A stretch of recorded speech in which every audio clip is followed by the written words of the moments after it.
कर दिया गया है। सामान्य का गन्ना जो होता है कि उससे कम किया जाता है, थोड़ा सा उससे कम रहता है। तो इस वक्त सामान्य के गन्ने का रेट जो है 360 रुपये करीब कर दिया गया है। और फिर उसके बाद हमारा रिजेक्ट का गन्ना है 355 रुपये कुंटल, उसका रिजेक्ट का गन्ना कर दिया गया है। तो ये गन्ना जो हमारा आता है, तो सबसे पहले हम लोग किसानों का गन्ना का चेकिंग करते हैं कि गन्ना कौन सा प्रजाति है। तो गन्ना प्रजाति की जांच करने के बाद जब हमारे तौल केंद्र पे कांटे पर आते हैं तो उनके गन्ने की जांच करते हुए उसका गन्ने की तौल की जाती है और फिर किसानों का आगे बढ़ाया जाता है। जब उसमें जो भी किसान रहते हैं उनको हम लोग हमेशा बोलते हैं कि किसान जो है कि जड़ मिट्टी अगोला युक्त रहित जो है कि गन्ना यहाँ पे आपूर्ति करें। तो किसान अपना गन्ना लाते हैं, जैसे ये किसान गन्ना ला रहे हैं। अब ये किसान के देखिए, हाँ, बाहर से इनका टोकन मिल जाता है, बाहर से इनका टोकन मिल जाता है। इनके गन्ने की जांच कर दी गई है और गन्ने की जांच करने के बाद यहाँ पर इनको गन्ने को तौल के लिए भेजा गया है। तो ये एक क्रमांक बना हुआ है कि किस क्रमांक में ये आएंगे। और नहीं, गन्ने की जांच कितने दिनों में नहीं, हमारे वहाँ पर पर्यवेक्षक रुके हुए हैं जो पर्यवेक्षक गन्ने की जांच करते हैं। इसकी प्रजाति की जो बात आप कहे, 3 तरह की प्रजातियाँ, वो एक मिनट इधर, जांच कैसे की जाती है?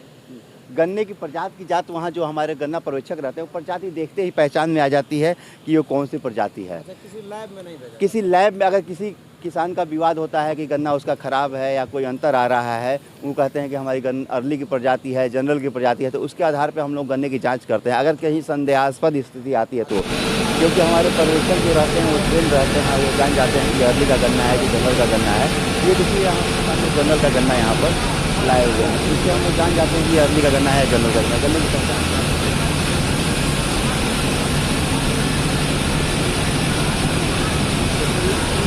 रिकवरी जो है कम होती है, लेकिन ये किसान गन्ना साफ़ सुथरा ये गन्ना लाए हुए हैं, किसान थोड़ा साफ़ सुथरा गन्ना लाए हुए हैं। तो इनको हम लोग यही मोटिवेट करते हैं किसानों को कि आप साफ़ सुथरा ताज़ा गन्ना ले आइए, जिसमें जड़ ना हो, मिट्टी ना हो। उनको यही प्रोत्साहित हम लोग यहाँ पर करते रहते हैं। तो किसान नहीं, ये जनरल का गन्ना है।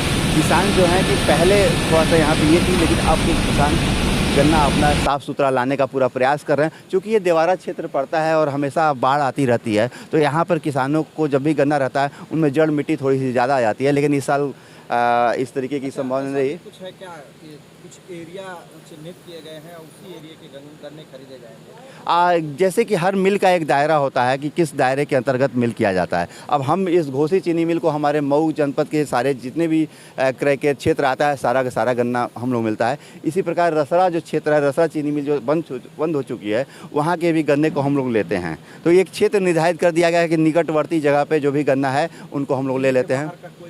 जिले के बाहर का गन्ना हम लोग नहीं लेते हैं, उनको आवंटित है। अगर हमें आवंटित होता है, ये गन्ना आयोग कार्यालय से गन्ने को आवंटित किया जाता है, उस आवंटित हो जाता है तो उसके बाद हम लोग आगे की कार्रवाई करते हैं। आवंटन के अनुसार भी किसान का अपना गन्ना है, इनका जनरल का गन्ना है। इन्होंने 2:29 पे इनके गन्ने की टोकन कटा हुआ है और इसमें हमारे गन्ना पर्यवेक्षक ने प्रमाणित करने के बाद इसको भेजा है। और ये इनकी पर्ची, अब पहले हम लोग पहले ये पर्ची है इनकी, पहले जो गन्ना आता था हर किसानों को एक एक पर्चियाँ जाती थी, पर्ची वितरक लगते थे। अब वो कंडीशन नहीं है। अब सबकी किसानों का मोबाइल नंबर फीड है, आधार नंबर फीड है, अकाउंट नंबर फीड है। उनके मोबाइल नंबर पर मैसेज चला जाता है और उस मैसेज के बाद वो अपना आधार कार्ड या कोई भी कागज़ लेकर आते हैं जिससे उनकी पहचान हो सके और उसके आधार पर ये गन्ने को चीनी मिल में अपना आपूर्ति करते हैं। और यहाँ पर हमारे पर्यवेक्षक लगे हुए हैं जो उनके गन्ने की जाँच करने के पश्चात गन्ना वो देते हैं। आइए आगे चलते हैं। नहीं, लेकिन ये गन्ना अर्ली का है।